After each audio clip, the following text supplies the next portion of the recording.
కామేశ్వర ప్రేమరత్న మణి ప్రతిపణస్తని నాభ్యాళవాల రోమాళి లతా ఫలకుచద్వయి. ఈ నామాలు చాలా లోతైన అర్థం ఉన్న నామాలు.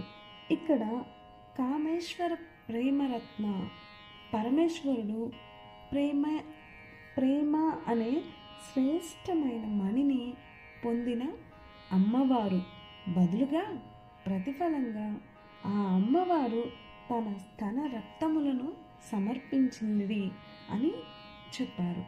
ఇక్కడ అమ్మవారు మాతృస్థానం అన్నమాట. మాతృస్థానం అంటే చరాచర జగముకి కూడా జీవాన్ని ఇచ్చే స్థానం అన్నమాట.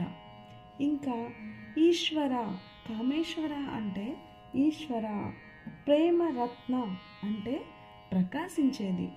ఈశ్వరు నుంచి ప్రకాశించేది ఏంటి? అది ఓంకారం. ప్రణవ అంటే ప్రణవం.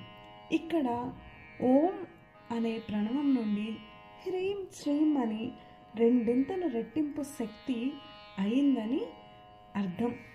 నాభ్యాల వాళ్ళ రోమాళి లతా ఫల కుచద్వయి. ఈ నామం చాలా చాలా విశిష్టమైనది.